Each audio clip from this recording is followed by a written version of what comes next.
Сега ще направиш една герила и да пушти платно додека траеше прославата на ВМРО ДПМН. Бевме спречени во таа наредба од страна на униформирани полициски службеници, кои што наводно не издале наредба да се оддалечиме, ние таа наредба не ја слушнавме и мене ме приведува. Граѓански активист до пратеник во собранието. Од студент по безбедност до некои што го обвинуваат дека го нарушува јавниот ред и мир. Од еден од најстакнатите учесници на шарената револуција како отпор против режимот на Груевски до некој што поднесе морална оставка од пратеничко место. Павле Богоевски, случајно или не, жртва на режимот. Прво, поради фактот што притисокот на претходната власт на структурите на груевизма врз мене никогаш не стигна до таму да се манифестира со моје ставање конкретно за решетки. Иако сите активности и напори има да токму по тоа. И второ, што за разлика од нив, каде што тие поради тековни своји активности против режимот или поради тековно сметање, односно брцање во очите на режимот, платија за своите или целосно измислени грешки или за некои минимални грешки минатото кои што беа целосно пренадувани, предимenzionирани и многу зверски наплатени. Јас бев млад, јас бев нов, јас немав минато и знаев дека не можат ништо од таа страна, од тој аспект или на таков начин да употребат против мене. Ама исто така знаев дека буквално со секој чекор и со секоја постапка што ја правам од првиот момент кога одлучив да го дигнам гласот, дека можам буквално до крајот на животот да поминам зад решетки и да изгубам мојата слобода. Може би најголемата причина зашто јас од сите тие стотици и илјадници луѓе кои што учествуваа во шарената револуција, може би најголемата причина зашто јас некако успеав да се избијам малку понапред и причината поради која што бев еден од најпрепознатливите после тоа е фактот дека што од првиот ден јас одлучив дека нема да носам маска на тие активности. Поради тоа што ги знаев последиците кои што можеа да следат, ама исто така знаев дека сакам со моето лице, со моето име и презиме да стојам за тоа што го правам и да прифатам одговорноста за моите постапки без оглед на тоа каква може да биде таа одговорност. Јас говорам дека себе си не се сметам за жртва и тоа е така, тоа е вистина. И кога говорам на овие теми се обидувам што е можно многу поладно и посувопарно да го одбијам суштинскиот разговор и што точно тој период значеше за мене. Мислам дека степенот на отвореноста на моите говорници пред мене и на говорниците кои што знам дека следат заслужува малку повеќе во оваа прилика. Како што кажав, јас имав привилегија да не поминам ни ден зад решетки за мојата борба. Ама тоа не значи дека е мал бројот на напади, на физички пресметки, на присилно апсење со прекумерна употреба на сила, за прекумерна употреба на сила при обид за растретување на протести, ниту пак за тоа на 27 што се случи, што е последниот насилен крик на режимот. Може би како што вели самиот не лежал во затвор и не ги осетил психичките и физичките тортури што одат рака под рака со условите во казнено-поправните установи во нашата земја. Но со сигурно знае како крвнички и безмилосно се претепува пратеник во собрание.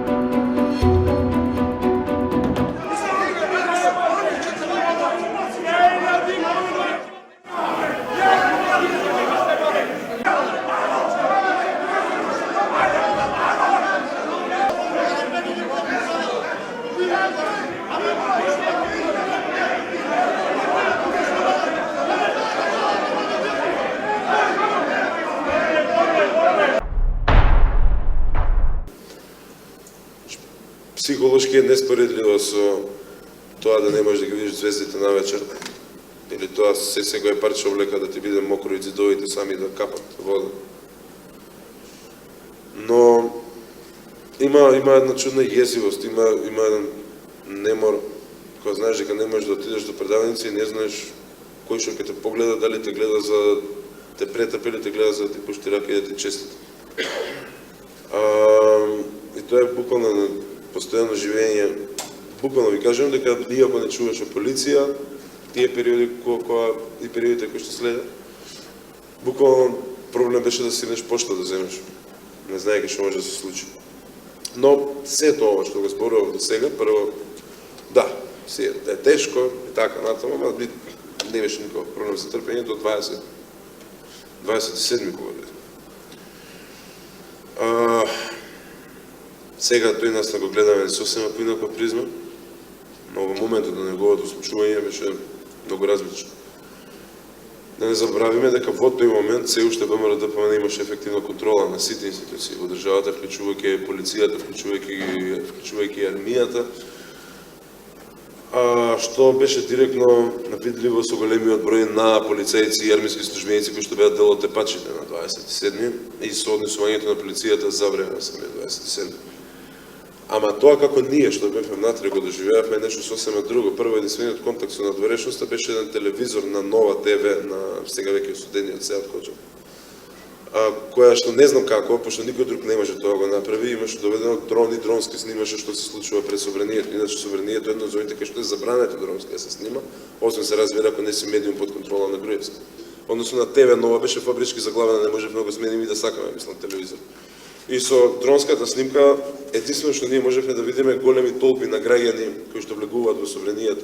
После тоа се покаже дека таа бројка и објективно да била голема, ама не толку голема кој што ние мислевме. Нас не изгледаше дека има стотици илјади луѓе надвор.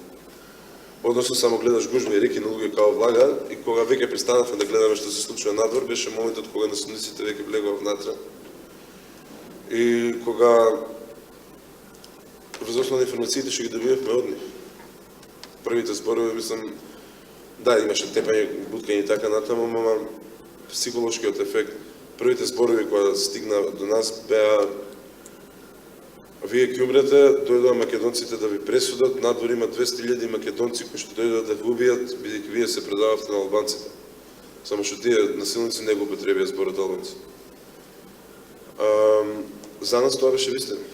Врз основа на информациите кои што во моментот ги имав тие, јас немав причина да се сомневам дека стварно има 200.000 македонци кои што дошле да ме убијат бидејќи мислат дека сум се продал на албанците. И да, тоа за мене беше репрезентативна бројка.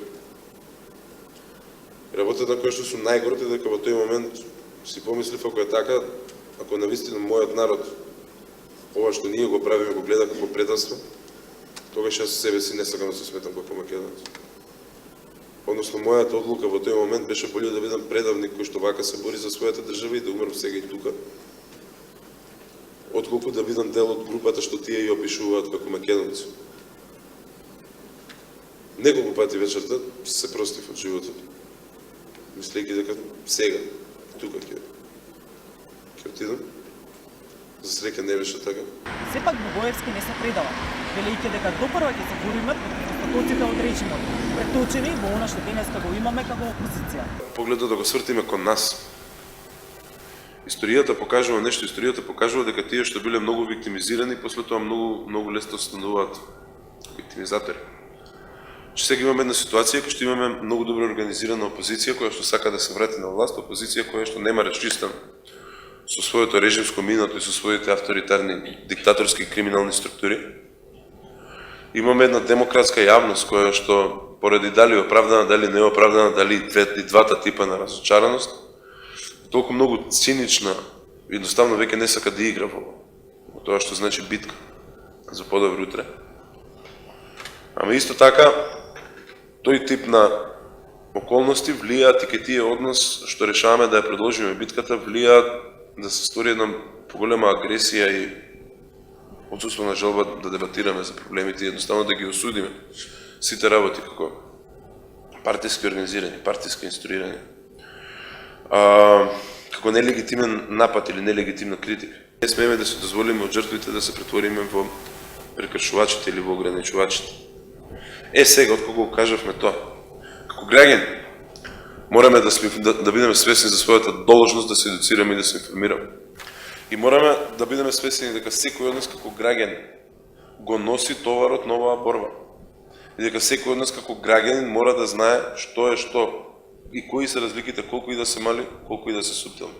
И мораме сите да бидеме свесни дека сите сме борци и дека некои битки ќе ги изгубиме пред да ги добиеме најзначајните, ама друг пат нема откажување, нема, бидејќи целта која што стои пред нас, односно трајно поставување на оваа држава на здрав темел и на здравни нозе, е поголема од мене, поголема од Велија, поголема од Лидија, поголема од Томислав, поголема од Ване, поголема од Джабир, од било кој од нас поединечно. И ако за нешто вреди да се пати, и ако за нешто вреди да се биде под притисок, тоа е тоа. Цивил ја организираше панел дискусијата под наслов "Жртви на режимот, сведоштва и слики", за да не се заборава злоделата на еден режим што цела деценија ја злоупотребуваше државата, особено полицијата, судството и медиумите. Секој обид да се изрази поинакво мислење го санкционираше со апсење, тортура, монтирани судски процеси и линч во медиумите и на социјалните мрежи.